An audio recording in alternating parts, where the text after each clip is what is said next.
우리가 이제 목표를 이루려고 할 때, 이렇게 지금은 백중기도잖아?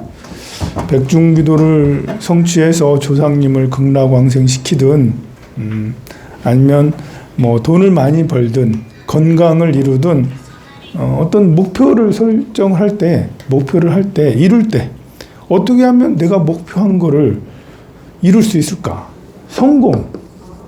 어떻게 하면 성공할 수 있을까? 성공의 비결에 대해서 오늘 한번 생각을 해봅시다. 내가 성공하는 법을 알려줄게요, 여러분. 이거 이렇게 하면 성공해요, 성공해. 대박 난다는 말이지, 성공이란 말은 다른 말로 대박입니다. 대박 나는 법.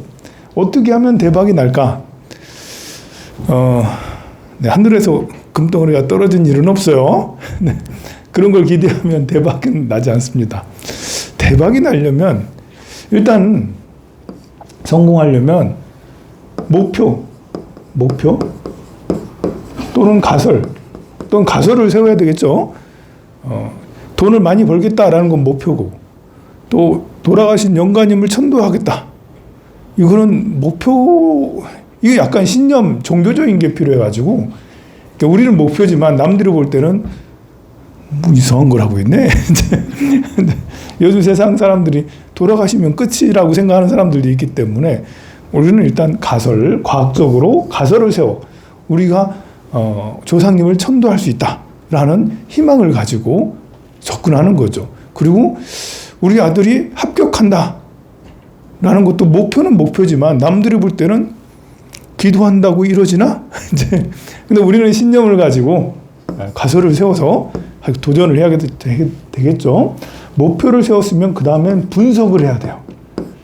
이 분석의 과정이 정말 중요하죠. 우리는 목표만 세우고 또 가설만 세우고 결과만 이랬으면 좋겠다 하고 결과만 감 떨어져라, 안 떨어지자, 내 입으로 떨어져라, 그렇게 결과만을 생각하니까 성공이 안 돼. 실패되기가 쉬워요. 분석을 반드시 해야 되겠죠. 분석은 공부를 할 수도 있고요. 공부를 해야지 분석이 되니까 뭐가 뭔지 알아야 될 거 아니에요. 돌아가신 우리 부모님을 천도한다 했을 때 분석, 영혼이라는 것은 진짜 있냐 등등으로 해가지고 마음을 분석하고 등등을 우리가 기도를 어떤 식으로 하는지, 또 어떤 금강경 기도가 있고 지장경 기도가 있고 관음경 기도가 있고 지금처럼 백중기도처럼 매주마다 재지내는 방법도 있고 나 혼자 하는 방법이 있고 같이 하는 방법 등등이 있어요. 그런 것들을 원리를 잘 이해하고 그런 것들을 내가 인연이 주어졌을 때, 백중기도 같은 인연이 주어졌을 때 이런 것들을 분석을 또 하면 정말 필요하구나 라고 결론에 다 나올 수도 있고, 그리고 분석을 하고 나서는 행위가 이어져야 되겠죠. 아, 내가 돈을 많이 벌어야 돼 라면 그럼 어떻게 해야지 돈을 버나, 이런 게 분석이잖아요. 분석.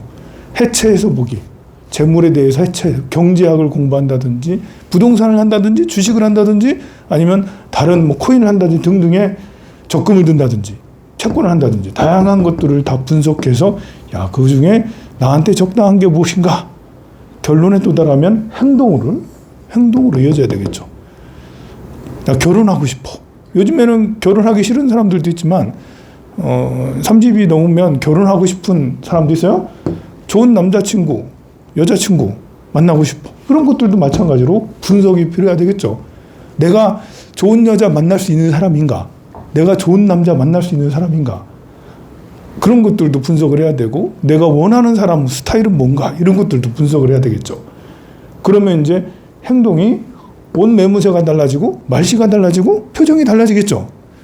그래서 결과를 만들어낼 수가 있습니다. 근데 우리는 이 분석하는 과정을 열심히 하지 않았기 때문에, 그래서 이 결과가 삐뚤빼뚤, 결과가 항상 좋은 방향으로, 원하는 방향으로 나타나야 되는데 그러지 않은 거예요. 마음을 먼저 분석을 해볼게요. 마음이라는 것을 우리는 이제 이렇게 깨달음을 이루기 위해서 부처님의 가르침을 배워서 마음을 완벽하게 정복하고 싶잖아. 흔들리지 않는 마음, 물들지 않는 마음, 항상 하는 마음, 지혜롭고 자비로움을 잃지 않는 마음, 늘 행복한 마음. 이것을 원하는 거잖아요. 참된 깨달음. 부처님의 가르침을 통해서 그걸 얻고 싶어요. 그러면 마음을 알아야 될 거 아니에요. 마음을 해체해서 봐야 돼. 이 해체한다는 것은 간단하게 생각을 하면 누구한테 무시당했어. A라는 사람에게 B인 내가 무시당했어요. 그러면 B인 나는 무시당했기 때문에 엄청 기분이 나빠. 화가 납니다. 아니면 우울하든지. 내가 세면 화가 나는 거고, 내가 이렇게 항상 밀리고 살았으면 우울한 거야. 또 무시당했네? 이러면서 둘 중에 하나잖아, 보면. 그러면 이건 감정적으로 대처한 거잖아요? 해체해서 본다라는 것은 원인을 생각하는 거예요. A라는 사람은 도대체 누구인가? B라는 나는 도대체 누구인가? A라는 사람은 화를 잘 내는 사람인가? 안 내는 사람인가? 인격이 괜찮은 사람인가? 아닌가? B라는 나는 야단 맞을 짓을 했나? 무시당할 짓을 했나? 이런 것들을 생각을 하는 것이 해체해서 본다라는 거죠. 해체에는 이해라는 것이 반드시 수반이 되게 돼요. 이렇게 떨어뜨려 놓고 볼 때 이해가 가요. 우리가 나만 생각하면 이해가 안 가. 나같이 잘생기고 나같이 착한 사람을 나를 무시해? 나 황룡사 주진데. 어디 가면 그래도 대한불교 조계종에서는 한 끝발이 있는 황룡사 주진데 나를 무시하다니. 이러면서. 우리 대한민국 이번에 올림픽에서 패싱 당했잖아요. 그 북한이라고, 노스코리아라고, 프랑스 패싱 뭐지? 이러면서 막 분하고 화가 날 수도 있겠죠. 감정적으로 생각하면 우리 어떻게 미국이라고 부르면 내가 뭐라고 안 할게. 대한민국을 미국 이러면 내가 뭐라 안 하는데 북한이라니까 저 찌질한 북한이라니까 이러면 이제 분별심이 있으면 화가 나죠. 그런 이제 이런 것들에 대해서 해체해서 본다라는 것은 분석해서 보는 거죠. A라는 사람은 정말 어떤 사람인가? B라는 나는 뭔가? 그래서 그것을 하나하나 분석해서 이해를 해야 되는 거예요. 그러면 감정에서 약간 벗어나게 되죠. 그러면 이제 처음에는 뭐 A가 뭐 그럴만 하니까 그랬겠지라고 하지만 점점 깊이 이렇게 분석을 하다 보면 A의 행동 거지 또는 어렸을 때부터의 어떤 그런 것들 등등의 이런 것들에 대해서 표정이나 말씨, 말투 등의 이런 언행들, 소문, 평판 이것들을 보면서 우리는 금방 그 사람을 해낼 수가 있게 돼요. 그런데 이제 그런 작업들을 별로 안 하다 보면 그냥 기분만 나쁘지. 그래서 A 만나기만 하면 패싱하거나 화를 내거나 막 짓누르거나 아니면 피하거나 막 그렇게 하잖아요. 그렇게 해서 좋은 결과가 나오는 게 별로 없어요. 그런 것처럼 마음을 정복하려면 마음을 해체해서 봐야 돼요. 부처님은 이 작업을 너무너무 잘해 주셨어. 우리는 그냥 내 마음, 내 감정, 지성, 뭐 지혜 이런 것만 생각하는데 부처님은 안, 이, 비, 설, 신, 의로 마음을 해체했다라는 거죠. 거기에 6가지잖아요. 1, 2, 3, 4, 5, 6입니다. 7번째 말라식도 말씀하시고 8번째 아레아식도 말씀을 하셨어요. 이 말라식과 아레아식은 무의식이라고 그러죠. 우리가 인지하지 못하고 있는 저 깊이 있는 무의식의 영역이에요. 마음은 눈의 영역에서 보는 안식, 눈으로 보고 판단하는 그런 마음이 있고요. 귀로 들어서 판단하고 생각하는 마음이 있어요. 코로 냄새 맡고 판단하고 하는 마음이 있죠. 혀로 맛봐서 판단하는 마음이 있고, 그리고 신체 접촉, 피부에 접촉되면서 판단하는 마음들이 있어요. 이 몸도 안입이 설치는 건 몸이죠. 몸도 마음과 함께다. 몸은 마음의 표현이다. 마음의 다른 모습 중에 하나다. 몸과 마음을 따로 떨어뜨리는 게 아니다. 마음은 눈에도 붙었고 귀에도 붙었고 코에도 붙었고 혀에도 붙었고 피부에도 마음이 붙었다. 이것들을 얘기를 하는 거죠. 그리고 생각이 대상되어지는 이런 것들, 이게 의입니다. 생각. 이런저런 번뇌를 하는 거죠. 여러분들이 들으면서 저한테 집중하는 분도 있고, 몸이 어디 아픈 사람들은 어디 허리가 아픈데 이러는 사람도 있고, 아들 생각하는 사람들도 있죠. 지금 돈 생각하는 사람들도 있어요. 동시에 같이 생각하는 사람들도 있어요. 그런 생각들은 생각이 여기에 눈, 귀, 코, 입, 혀로 인해서 하진 않지만 생각이 대상되어지는, 아들이 대상되어지고 돈이 대상되어지고 먹을 것이 대상되어져서 생각을 만드는 거죠. 그래서 이걸 보고 6번째 의식, 육식이라고 그렇게 얘기하죠. 이 마음을 이렇게 분리해서 놓고 무의식의 영역까지 이렇게 보고, 이걸 보고 부처님은 그 반야신경에서 무한이비설신의 무색성양 미촉법 무한계 내지 무의식계라면서 이것들이 본래 존재하는 게 아니다. 내 마음의 인연 따라서 나타났다 사라졌다 나타났다 사라졌다 이렇게 하기를 반복한다. 그래서 고정된 실체가 없다라고 그렇게 얘기를 하죠. 보이는 것들도 보였을 때는 있어. 근데 안 보이면 없어. 마음으로는 남아있을 수 있어요. 기억으로 남아있을 수 있어요. 여러분들 집에 가면 제 생각 하겠습니까? 별 관심 없잖아요, 저한테. 생각이 안 나. 앞에 나타나면, 저 황산 스님이네? 라고. 여러분들이 지금 제 말이 귀에 들리는 사람도 있지만, 그냥 멍 때리고 있는 사람들도 있어요. 그리고 여기서는 듣고 있지만, 안 들리면 없어요, 또 그렇게. 그래서 있다가도 없고, 또 인연 따라 나타나면 또 나타난다. 이것이 안이비설신의식이죠. 이거를 조금 더 이해하기 쉽게 나무의 비유를 제가 지난주부터 했죠. 나무의 비유를 하자. 나무 몸통이 있고 뿌리가 있어. 뿌리는 무의식이다. 이렇게 이해하면 좀 마음의 원리를 잘 파악해서 마음을 다스리는 데 큰 도움이 돼요. 이게 나무의 몸통이 있고 몸통에서 6개의 가지들이 나타나. 6개의 줄기들이 나타나는데 이것이 안이비설신의죠. 이게 전체 다 마음이에요. 눈에 붙은 마음, 귀에 붙은 마음, 코에 붙은 마음, 혀에 붙은 마음, 피부에 붙은 마음, 생각에 붙은 마음. 이 붙은 마음들이 나를 이루어요. 이 이루는 이 나무가 나무는 곧 나고 나는 곧 생명이죠. 이 나무를 풍성하게 잘 만드느냐, 아름답게 잘 가꾸느냐, 크게 만드느냐, 아니면 쪼그라게 하냐, 아니면 별 가치 없는 나무가 되냐, 비실비실하냐, 곧 죽어 없어지냐, 썩어 문드러지냐, 이런 걸로 우리는 막 풍성하면 훨씬 더 행복하고, 마음이 병들어 있으면 나무가 병들어 있으면 마음이 불행하고, 이 나무들을 끝없이 풍성하게 만드는 방법, 이것들이 내 마음을 행복하게 하는 방법이죠. 나무들이 점점 쪼그라들게 하는 방법은 우리가 어떻게 할 때 나무들이 쪼그라들겠어요? 집착을 하면 쪼그라들어요.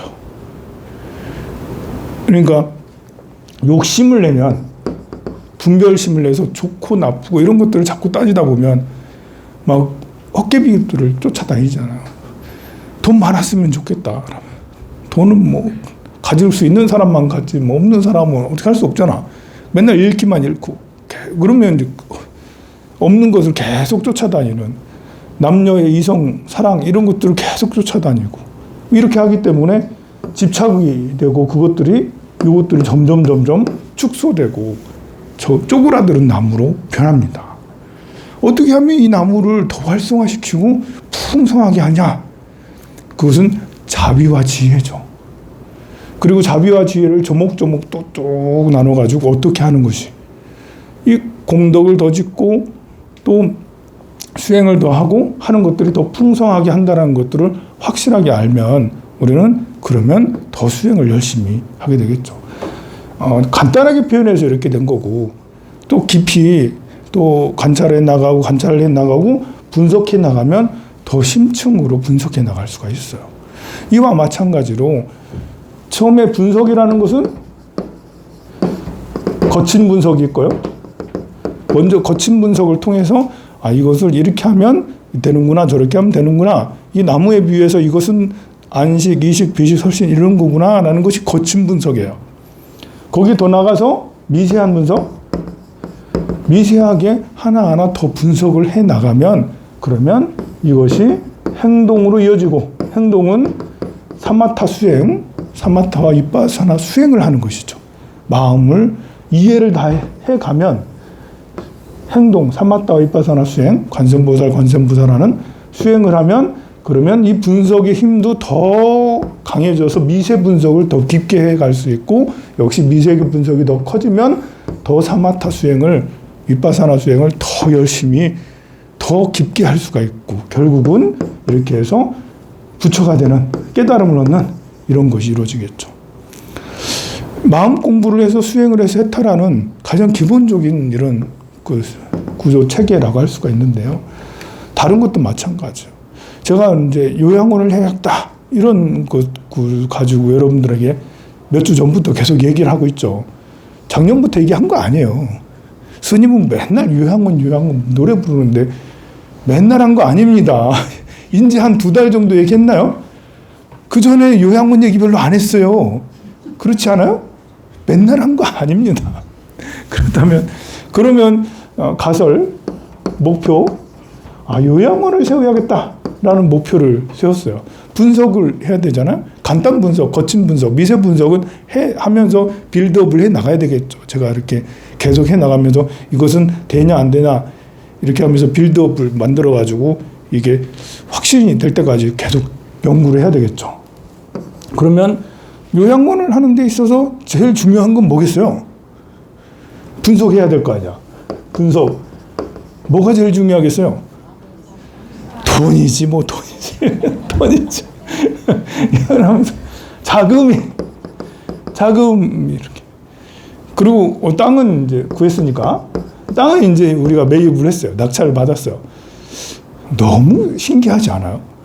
사실은 여기다 하려고 했었는데 아무리 생각해도 각이 안 나왔어. 그러다가 이제 여기 경매 나왔네? 그래서 이제 경매를 주시하다가 땅을 낙찰 받았죠. 이렇게 내가 참 운이 좋은 사람이구나. 라면서 저는 여러분들의 덕이기도 하고 부처님의 덕이기도 하고 내가 운이 너무 좋은 것 같은데 근데 운이라는 것은 늘 고민하면 그런 일이 생길 수 있잖아요. 이 공매 온비들은 공매로 나온 거거든요. 경매는 법원 경매, 무슨 경매 이렇게 많이 이제 이렇게 한데 이 온비들은 별로 이렇게 조회수가 별로 없어. 경매는 사람들이 많이 하는데 공매는 의외로 공매도 괜찮은데 공매 사이트 많이 안 보거든. 경매 사이트 이런 것들을 많이 봐도 나온 걸 정보를 아는 것도 힘이다. 평상시에 관심이 있어야지. 이것도 제가 엄한데 쓸데없는데 관심이 많아요. 제가 뭐 하겠어요. 저 자식도 없는데 그냥 밤새 앉아가지고 이거 보고 저거 보고 뭐 참선했다가 뭐 했다가 영화도 봤다가 뭐 했다가 이제 혼자 별짓을 다 해요. 이제 그런 중에 경매 사이트, 공매 사이트도 한 번씩 들어가요. 이제 그러다가 걸린 거지. 그러다가 이제 걸렸어. 자, 그래서 그리고 운영력이 있어야 되겠죠. 이게 제일 중요할 수도 있겠죠. 운영력, 운영하는 힘이 있어야 되는 거죠. 자영업을 하려면 자영업을 할 만한 그런 능력이 있어야 돼요. 사장의 마인드, CEO의 마인드를 가지고 있어야지 그걸 할 수가 있거든요. 운영력, 절 운영하는 거하고 그 병원, 요양원을 운영하는 거는 분명히 영역은 다르죠. 영역은 달라서 겁이 나요. 이거 내 영역이 아닌데. 그렇지만 복지, 사람과의 관계, 연관성이 많아요. 종교 사찰하고 우리 또 재지내고 무료급식 해오고 떡 계속 만들어 오고 뭐 이렇게 여러분들하고 계속 관계를 해왔잖아요. 이거는 요양원을 운영하는 영역하고도 약간 닮았다. 제가 장사를 해온 게 아니잖아요. 여러분들한테 옷 파는 게 아니잖아요. 장사를 제가 해서 성공했으면 요양원을 운영하는 거는 또 다른 영역이기 때문에 아니다. 근데 지금 우리 황룡사에서 해오는 것을 보면 요양원 운영하는 거하고 연관이 좀 겹치는 게 많다. 한 60%는 겹친다. 그러면 나 한번 도전해 볼 만하다. 겁은 나지만 제가요 다른 건 몰라도 해보는 건 잘해요. 출가도 해보는 거 이제 다 버리고 그냥 떠난 출가도 해보고 출가하고 나서 절에서 버티는 게 쉬운 게 또 아니거든요. 혼자서 이렇게 해인사도 살았다가 통도사도 살았다가 봉암사도 살았다가 뭐 도반이 있나 뭐가 스승이 있나 혼자 이렇게 여기저기 다니면 이렇게 하다가 또 천일기도 됐다가 황룡사도 만들었다. 이거 다 도전하는 거잖아요, 전부 다. 그리고 여기 현재 이 땅을 매입하고 하는 이런 것들도 마찬가지고 건물 짓는 것도 마찬가지예요. 이렇게 너무 이렇게 무대포다 보니까 이런 건물밖에 못 지었는데 무대포다 보니까 못하는 것도 있어요. 보니까. 그래서 이런 것이 자금하고 운영력 그리고 이제 또 다른 뭐 이렇게 유학원이니까 또 다른 분석들이 세세한 분석들은 또 있어야 되겠지만 가장 기본적 분석은 이런 것이 필요한데 자금은 그러면 우리가 이렇게 해낼 수 있냐? 오늘도 설계팀하고 와가지고 이렇게 대화를 했는데 야, 건물을 지으려면 50억 정도는 있어야 된다. 엄청나잖아요, 그죠? 요즘에 건축비가 너무 많이 드니까 기본에 가지고 있던 또 대출금 있을 거 아니에요? 또 이렇게 저렇게 하면 70에서 80억 정도 이렇게 대출 있게 되는 거예요. 그럼 이것을 우리가 버틸 수 있냐? 이거 그러면 우리가 이렇게 50억 들여서 건물을 지으면 이렇게 베드 수가 몇 베드 남으냐? 이제 우리가 스님으로 그냥 생각을 하면 아이고 뭐 그냥 어르신들 잘 모시면 되지 이러지만 또 경영으로 들어가면 또 다르잖아요. 베드 수를 최대 80베드 50억 건물 지어서 100베드 넘기기가 쉽지 않아요. 그럼 학고방을 만들어야 돼. 그래가지고 사람들 막 쑤셔 넣어야 돼. 100베드를 만들려면. 한 50억 들여서 건물을 지었더니 80베드도 약간 많은 거예요. 80베드를 만들어. 80베드를 만들면 한 달에 이렇게 80명이 다 차야지 그것도 되는 거예요. 차면 그러면 이자 부담을 다 해낼 수 있냐? 가능할 수 있다. 뭐 이렇게 80베드면 우리가 2천에서 3천 정도의 수익이 발생할 수 있어요. 이제 쥐어짜면 3천만 원 수익이고 널널하게 이렇게 하면 2천만 원 밑으로 내려가겠죠. 제가 쥐어짜겠습니까? 쥐어짜진 않겠죠. 그래도 힘들지만 이게 87, 80억이면 월에 3, 4천 정도의 이자가 나가야 돼요. 80억이면 5%면 3,333만 원이에요. 그러니까 5%보다 조금 더 될 거 아니에요? 이자가? 그러면 이제 75억이면 3,333만 원 이렇게 된다고 생각하면 돼. 그러면 적자지. 그죠? 80배도 하면 적자예요. 예, 적자입니다. 적자. 그래서 안 하는 거예요. 그래서 사람들이 안 하는 거예요. 돈 있는 사람들이 이거 하려고 하다가 이게 땅 사야지 건축 해야 되지 이러니까 타산이 안 맞아. 근데 이제 그럼 황룡사는 해낼 수 있냐 했을 때 현재 우리가 지금 여기에 들어 있는 그러니까 땅을 순수하게 이번에 사가지고 해가지고 전부 다 하면 땅값만 26억 정도 들었어요. 그리고 이 건물이 한 20억 정도는 들었어요. 더 들었을 수도 있고 또 그 사이에 뭐 다른 요렇게 해서도 다 이제 이렇게 하고 얼마 안 남았어요. 남긴 남았습니다. 아직도 대출이 남긴 남았어요. 그렇지만 어쨌든 반 이상은 다 갚았어요. 3분의 2 아니지. 20%도 아니 10%밖에 안 남았어요.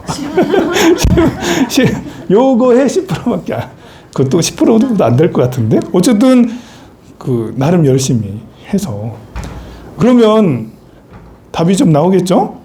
그럼 이렇게 해가지고 이렇게 자금을 만들어내고 했었기 때문에 한 달에 처음에는 2, 3천만 원씩 계속 저쪽에서 적자가 나겠죠. 처음에는 누가 오겠습니까? 스님이라고 그냥 그렇지. 스님이 뭐 할 줄 안다고. 요양원 애먹이는 사람도 있겠지. 소문을 나쁘게 내는 사람도 있을 수 있어요. 스님이 기도는 할 것이지 무슨 저런 것들을 해가지고 할 거냐 이렇게 하는 사람도 있겠지. 방해하는 사람도 있겠지. 그래서 경영이 안 될 수도 있어. 이런 것도 분석 중에 하나죠. 이제 무조건 잘 돼. 내가 하니까 그냥 다 모일 거야. 구름같이 모일 거야. 그런 희망도 있죠. 그런 희망도 있지만 그렇지만 스님이 인심을 잃어가지고 못할 수도 있다고. 그래서 그런 것들도 잘할 수 있다, 못할 수 있다라는 가설들을 세워서 분석을 해서 나는 과연 버틸 수 있나라는 이런 것들을 해서 할만하겠다라는 나름 이제 홀로 결론을 내서 도전하는 거예요. 그래서 행동으로 이렇게 이어서 결과는 이제 좋게 나타날지 나쁘게 나타날지 뭐 나중에 보면 알겠지만 지금의 추세로 봐서는 우리 황룡사의 추세로 봐서는 상승 추세인 것 같죠? 우리 하락 추세는 최소한 아니에요. 정체는 좀 돼 있긴 해요. 상승했다가 정체했다가 상승했다 정체 어떻게든 그래 하니까 그 많은 자금들을 이렇게 운용하든지 어떻게든지 해서 다 많이 해결했죠. 나름 상승 추세인 거예요. 상승 추세에서 첫 번째 도전은 이렇게 황룡사를 만들었고 두 번째 새로운 도전은 요양원으로 가고 이 상승 추세에서는 충분히 도전해 볼 만하다라는 분석을 나름 하고 세세한 분석은 하면서 더 해야 되겠죠. 자, 이렇게 해가지고 결론 할 수 있다라고 그렇게 생각을 했습니다. 마찬가지로 이것뿐만 아니라 기도도 마찬가지예요. 사업 성취 아니면 취업의 기도, 취업의 가설, 우리 아들 취업시켜야겠다. 가설을 세워서 내가 기도하면 우리 아들에게 아들이 취업이 될 거야 라는 가설을 세웠어. 그러면 분석을 해야 되겠죠. 우리 아들은 왜 취업을 못하나? 왜 취업을 못하나? 이런 것도 분석을 해야 되고 내가 어떤 기도를 해야 되냐라는 분석도 해야 되고 그러면 기도 이외에 다른 것들은 뭐가 있냐? 봉사를 할까? 봉사하면 아들에게 도움이 될까? 거짓말하면 안 되겠지? 거짓말하면 공덕이 사라지니까 화내면 안 되겠지? 그 화내면 공덕이 사라지니까 등등의 이런 것들 있잖아요. 그리고 내가 아들에게 어떤 엄마가 돼야지 아들이 취업이 될까? 이런 것들도 영향. 그러니까 우리는 그냥 가설을 세워서 내가 기도하면 우리 아들이 막연하게 합격이 될 거야 라고만 생각을 하니까 자꾸 이렇게 쉽게 잘 안 되는 거죠. 이 분석들을 여러 가지 해서 내가 어떤 영향을 줘야지 아들이 합격을 하는지 이런 것들을 분석을 해내야 되겠죠. 자, 이런 분석들은 그래서 가만 보면 성공하는 사람은 두뇌를 머리를 많이 굴려야 돼요. 어쩔 수 없어요. 여러분들은 단순하게 살고 싶잖아. 머리 쓰기 싫잖아. 그런데 내가 승리하고 이기고 성공하고 뭐 하고 하려면 공부를 할 수밖에. 공부 안 하면 안 되는 거예요. 머리 아픈데 무슨 공부를 또 하냐 그러지 말고 그래도 이런 얘기 들으면 나름 재밌잖아요. 재미없어요? 그만하고 빠르빠르 기도할까요? 근데 이런 얘기 들으면 그래도 좋아하잖아요, 여러분. 근데 이제 이렇게 내 앞에 그 떡을 갖다 받쳐주는 이런 것이 잘 안 있고 내가 찾아가야 되니까 여러분들이 직접 찾아봐야 되잖아요. 여기 오면 이제 이런 이야기들을 제가 해주지만 여러분들이 우리 아들 취업 이걸 잘 시키는 저는 대의만 얘기하지 세세하게 하나하나 분석하고 해결하는 이런 것들을 옆에서 여러분들에게 막 코치해주고 이런 게 아니잖아요. 여러분들이 하나하나 찾아가야 되잖아. 그래서 그런 것들은 끝없이 계속 분석하고 그래서 여러분들한테 나를 행복하게 하는 5가지 글을 쓰라고 하는 거예요. 5가지 글을 쓰다 보면 분석하게 돼, 스스로. 저도 계속, 여러분들 밴드에다 계속 쓰는 거 봤죠? 제가 잘 쓴다는 얘기가 아니에요. 근데 읽어보면, 이렇게 스님도 좀 분석하는구나, 이렇게 생각이 들잖아요. 더 세세하게 분석을 잘하면 좋겠지만, 제가 이렇게 IQ가 서울대 출신이 아니라서 좀 모자라요. 하지만 여러분들도 5가지씩 매일매일 쓰다 보면 분석하는 힘들이 더 커져요. 나이가 많다고 이렇게 생각하지 말고, 내가 글을 잘 못 써라고 생각하지 말고, 매일매일 하나씩 해서 5가지를 한 줄씩 써도 괜찮고, 한 단어만 써도 괜찮고 하다 보면, 그러면 저절로 영역이, 내 뇌의 영역이 굉장히 커져서 결국은 목표를 다 이룰 수 있게 될 겁니다. 자, 오늘은 관음제일이기도 합니다. 관세음보살님의 자비가 여러분들의 마음속에 꽉 깃들길 기원합니다. 4번째 제를 잘 모시도록 하겠습니다.